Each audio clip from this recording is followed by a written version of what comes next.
Welcome back to the American Presidency Unfiltered, the show where we peel back the layers of American history, sniff it cautiously, and then decide if it's good enough to serve at a White House reception. I'm your host, Brad Pitzl, from Presidents.website, your guide through the wild, occasionally pungent, and always fascinating world of our commanders-in-chief. Today's episode is, well, a little cheesy, literally. We're diving into one of the most bizarre, most delicious, and most what on earth were they thinking moments in presidential history. Andrew Jackson's 1,400-pound wheel of cheddar, a dairy-based diplomatic disaster that culminated in an event that sources called the Great Cheese Levy. Yes, this really happened, and yes, it was chaotic, and yes, the White House smelled like the inside of a barn for months afterward. Strap in, pour a glass of wine, ideally something strong enough to cut through the smell. And let's begin. Today's episode is brought to you by politicaltradingcards.com. Grab a piece of history with the latest trading cards from the left and the right. politicaltradingcards.com. Our story begins in 1835 when a group of New York dairymen, because of course it was New Yorkers, decided the best way to honor President Andrew Jackson was to gift him a cheese wheel so large it could serve as its own minor planet. 1,400 pounds of cheddar. That's not a wheel of cheese, it's a dairy monolith. Now, we don't know exactly why these dairymen sent the cheese. Some say it was a gesture of support. Others say it was a PR stunt. And still others believe it was a 19th century equivalent of sending a novelty item that got way, way out of hand. Imagine being the White House butler that day. Sir, there's a wheel of cheese at the door. How big is it? Big enough that it has its own gravitational pull, sir. Jackson, a man known for accepting challenges, duels, battles, and destroying the national bank, naturally said, sure, bring it in. And so the cheese arrived, and it stayed. Which brings us to our next chapter. So what do you do with 1,400 pounds of cheese? Easy. You put it in the White House entryway and let it sit there for 2 years like an elderly relative no one wants to ask to leave. This colossal cheddar loaf sat aging, fermenting, marinating through Jackson's presidency. And as it aged, it developed a smell that witnesses said could be detected from blocks away. Folks, we're talking pre-refrigeration America. They didn't have Febreze. They didn't even have Lysol. The strongest deodorant available was prayer. Multiple accounts suggest that the aroma clung to the White House walls, carpets, drapery, staff clothing, presidential dignity, and everything. One observer reportedly said, the air in the East Room was like a warm cheese bath, and not in the spa way.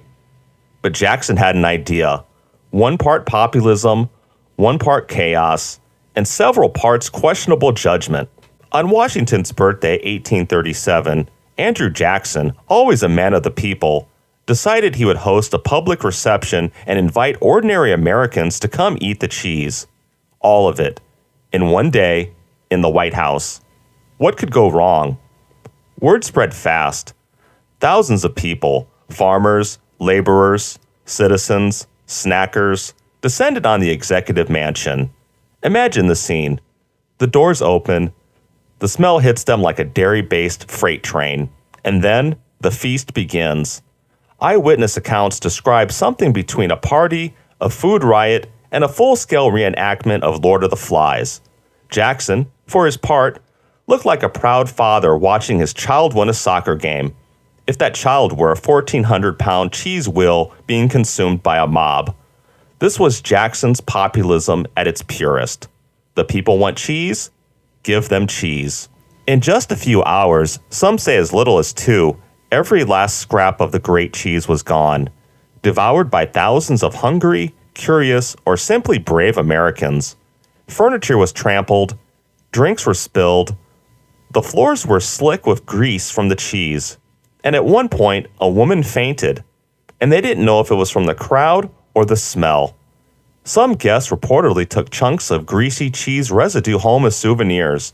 Meanwhile, the White House staff was left staring at the wreckage like a battlefield after a dairy apocalypse. The cheese was gone, but the smell, oh, the smell stayed. Martin Van Buren, Jackson's successor, supposedly complained that everything in the mansion smelt of cheese, which is probably not the presidential ambiance he was hoping for. Imagine starting your presidency in a building that smells like a grilled cheese sandwich left in a car during the summer. So what does this event tell us about Andrew Jackson? Well, a few things. First, Jackson loved the people. Second, he loved the appearance of loving people. And third, he sometimes forgot that actions have consequences, especially when those actions involve weaponizing dairy. The Great Cheese Levy was the perfect metaphor for Jacksonian democracy. Messy, enthusiastic, chaotic, smelly, and depending on who you ask, either wonderfully populous or dangerously unhinged. And you know what? In its own weird way, the event worked. It bonded Jackson to ordinary Americans. It created a spectacle nobody would forget, and it cemented a reputation, accurate or not, that Jackson was a man of the people, even if he made the White House smell like a dairy factory explosion. So there you have it, the true pungent tale of the Great Cheese Levy of 1837, a day when thousands of Americans gathered to celebrate democracy and to clog their arteries in the most patriotic way possible. If you enjoyed today's episode, be sure to subscribe, leave a review, and maybe send us a gift, preferably something smaller than 1,400 pounds. I'm Brad Pitzl. Thanks for listening. Stay curious, stay skeptical, and stay away from 2-year-old cheese.